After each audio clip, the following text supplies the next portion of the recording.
Meus amados e queridos irmãos em Cristo Jesus, a paz do Senhor esteja com todos. Amém? Queridos, se possível, pegue a sua Bíblia, em 1 Pedro, no capítulo 4, a partir do versículo 12, vamos ler alguns versículos da palavra do Senhor.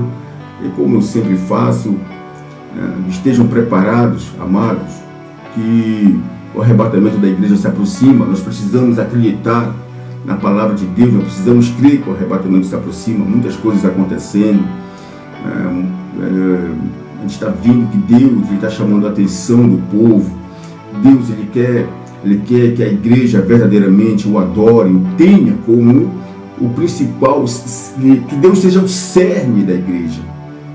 Amém, queridos? Deus não divide a glória dele com ninguém. Amém? Então estejamos preparados, santifiquemos as nossas vidas. Vamos verdadeiramente buscar o Senhor para que possamos herdar a vida eterna, que Ele está vindo buscar a sua igreja. Amém? Então vamos lá, 1 Pedro no capítulo 4, versículo 12, vamos ler uns versículos, vamos ler até aqui, o versículo 16. Amados, não estranheis a ardente prova que vem sobre vós, para vos tentar como se coisa estranha vos acontecesse. Mas alegrai-vos no fato de serdes participantes das aflições de Cristo, para que também na revelação da sua glória vos regozijeis e alegreis. Se pelo nome de Cristo sois vituperados, bem-aventurados, porque sobre vós repousa o Espírito da glória de Deus.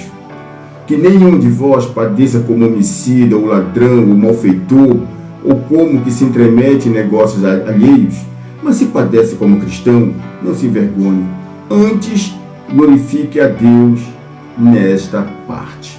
Amém? Então vejamos aqui, queridos, 4 versículos que nos falam profundamente nesta carta que Pedro enviou às igrejas. Amém?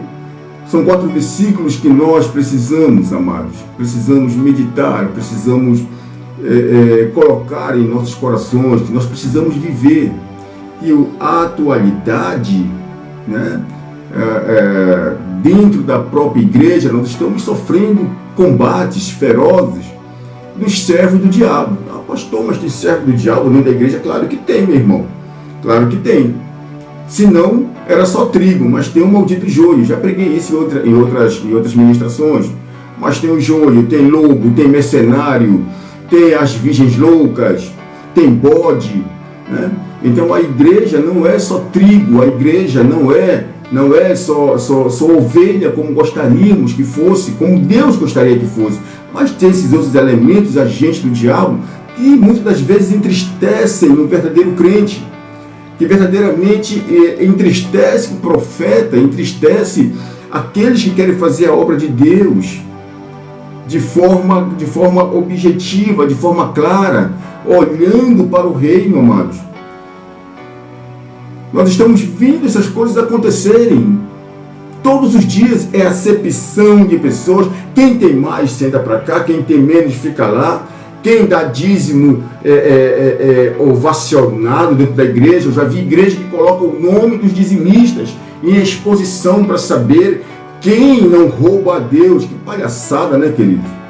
Que vergonha para os outros irmãos.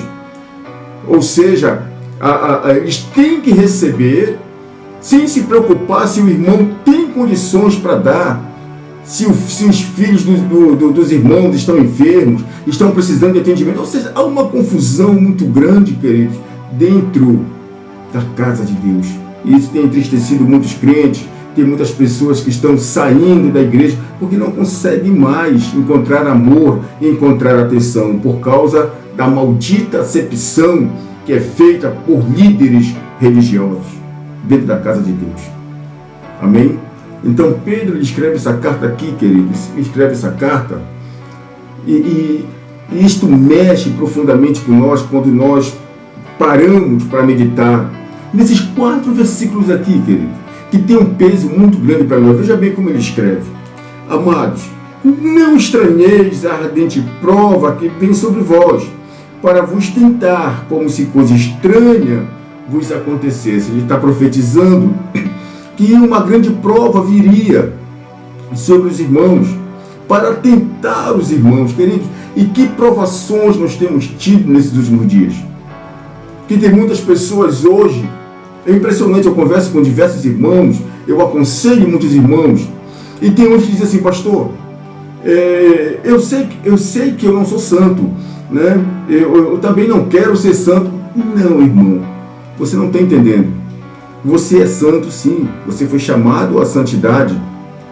A palavra de Deus diz que nós devemos ser, o próprio Pedro diz, ser de santo, ele escreve lá no capítulo 1, porque eu sou santo, ou seja, Deus ele pede a santidade do povo. E o que é santidade, amados? Santidade é você estar na Babilônia espiritual, mas você não ser Babilônio, você não é Babilônio.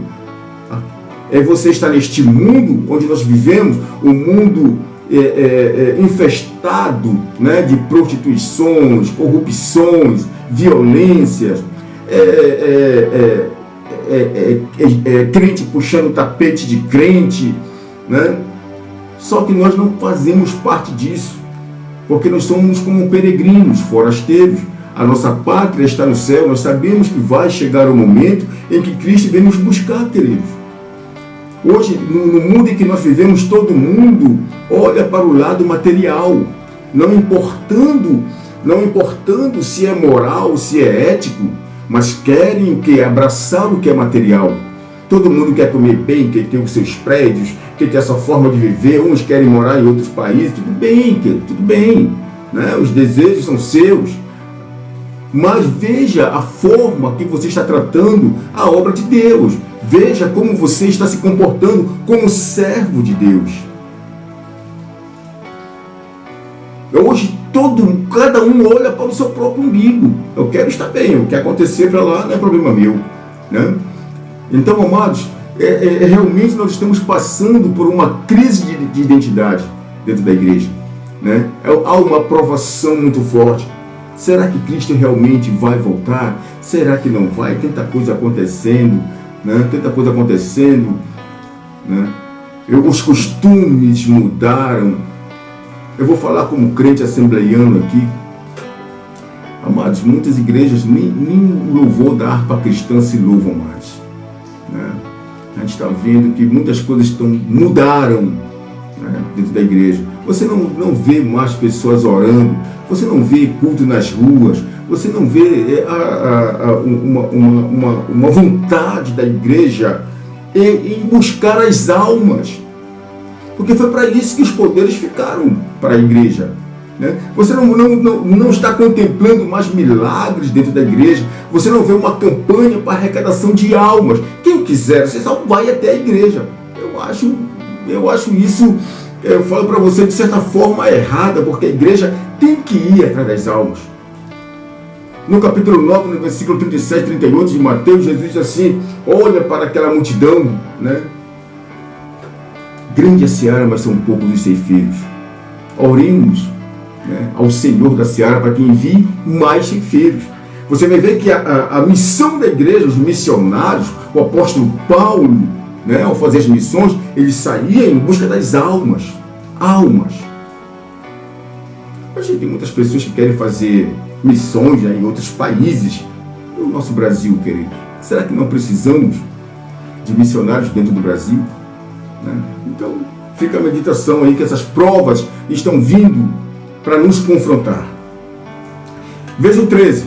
Mas alegrai-vos no fato de seres participantes das aflições de Cristo, para que também na revelação da sua glória vos regozijeis e alegreis. Então ele está falando em relação ao versículo anterior, ao 12, né, que essas provas, né, que nós estamos passando, essas tentações, perturbações, né, perseguições que muitas das vezes são impostas sobre nós, é para nós nos alegrarmos, né? Você fica assim: poxa, mas como é que eu vou me alegrar, meu irmão, quando eu estou sendo perseguido? Quando é que eu vou me alegrar se eu estou sendo impedido de pregar o Evangelho? Como é que eu vou me alegrar se não me dão mais oportunidade, se levantam um falso testemunho de mim, né?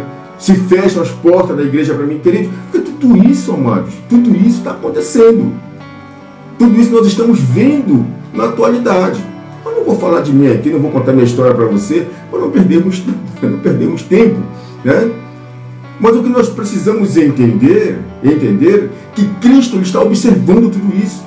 Quem atrapalha a obra do crente, quem atrapalha o crente, quem mata o crente moralmente, não está atrapalhando, eu falo para você, verdadeiramente o crente. Está atrapalhando a obra de Deus, é a obra do Senhor.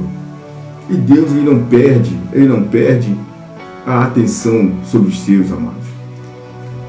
Esses versículos, Pedro está nos incentivando, ele está nos dando força para prosseguir, para que nós prossigamos na santidade, a fazermos o que é correto, a fazermos o que é certo pelo reino de Deus, pregar a verdade, ensinar a verdade, ser santo em todo o tempo. É isso que ele está nos incentivando aqui, ó. Mas alegrai-vos no fato de serdes participantes das aflições de Cristo, porque Cristo também padeceu. E Cristo, santo o tempo inteiro, nasceu sem pecado, né? Santo o tempo inteiro. As suas mãos foram para abençoar, os seus pés o levaram a várias localidades para curar, para libertar as pessoas. E mesmo assim foi perseguido e foi morto.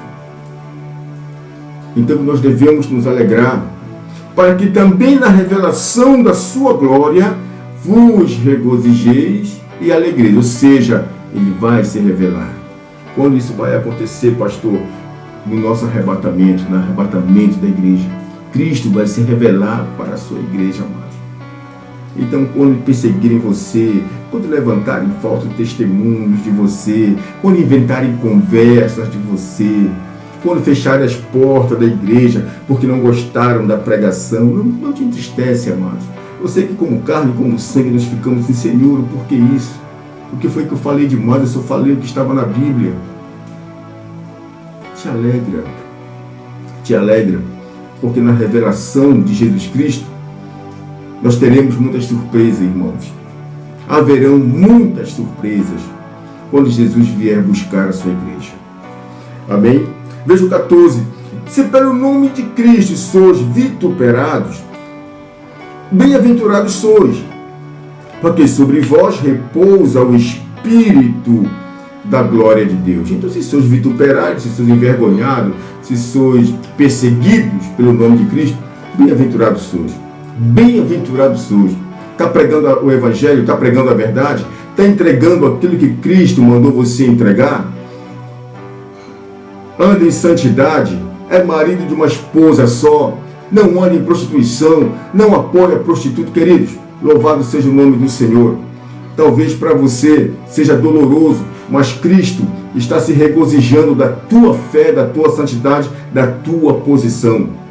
Cristo está se regozijando, está feliz com a decisão que você tomou em verdadeiramente servi-lo com zelo. É isso que a igreja precisa, queridos. É isso que a igreja do Senhor está perdendo aos olhos de Deus. Está perdendo a sua essência. Muita gente hoje entra para o Evangelho para se dar bem. Muita gente entra para o Evangelho, né? Impressionante que daqui a pouco já se torna pregador de mídia, de congresso e tudo mais, para ganhar dinheiro, ganham fortunas. Mas será que Deus se agrada disso verdadeiramente? Será que o Senhor, né, contempla essas pessoas como contempla aquele que sofre? Aquele pequenininho ali que não é reconhecido, aquele pequenininho ali que por pregar a verdade hoje é impedido de pregar nas igrejas. Você pode estar triste, mas Cristo, Ele conta contigo. Ele está feliz com a tua decisão, amado. Louvado seja o nome do Senhor, né? E o 15, veja bem o 15. Que nenhum de vós padeça como homicida, ou ladrão, ou malfeitor, ou como o que se entremete em negócios alheios. Mas se padece como cristão, não se envergonhe. Antes glorifique a Deus nessa parte. Que nenhum de vós padeça como homicida ou ladrão, ou malfeitor, ou como que se entremete em negócios alheios. Queridos, Isso é maravilhoso para nós, irmãos. Isso é maravilhoso. Se você não é homicida, se você não é ladrão, se você não é malfeitor, se você não é aquele crente que se intromete em negócios alheios, na vida de A, de B, né? Queridos, Deus se agrada demais, porque o santo verdadeiramente do Senhor, aquele que é santo, ele não se mete, ele não pratica essas coisas que entristecem o coração de Deus. Eu 16 que é bem interessante, mas se padece como cristão, não se envergonhe, antes glorifica a Deus nessa parte. Aqui é que está o segredo, padecer como cristão. O que muitos não querem, muitos não desejam, pegar a sua cruz e seguir a Cristo. Muitos não querem mais, muitos deixaram a cruz pelo caminho e resolveram seguir o seu próprio caminho. Mas se padece como cristão, é agradável a Deus. E o que é padecer como cristão, pastor? Queridos, é você sofrer as afrontas. Eu repito, é impressionante como a guerra hoje, a luta, não é contra quem está fora da igreja, não é contra o mundo, amados. Tem muitas pessoas que reputam as pessoas que não serviram, que não aceitaram a Cristo, né? Reputam essas pessoas como ímpios. Eu falo para você que é errado nós reputarmos essas pessoas como ímpias, né? Porque não aceitaram a Cristo. Tem muitas pessoas que estão fora da igreja e não são ímpias, porque praticam, mesmo sem conhecer a Cristo, praticam atos de bondade, né? Ajudam o fulano, ajudam o necessitado, né? Ajudam aqueles que precisam, abrem a mão para abençoar.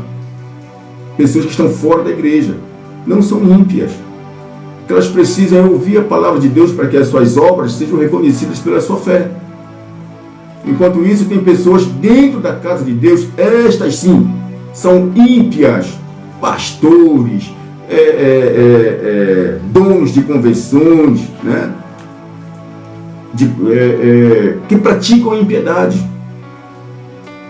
Porque são pessoas que matam o seu próximo, pessoas que não ajudam o seu próximo.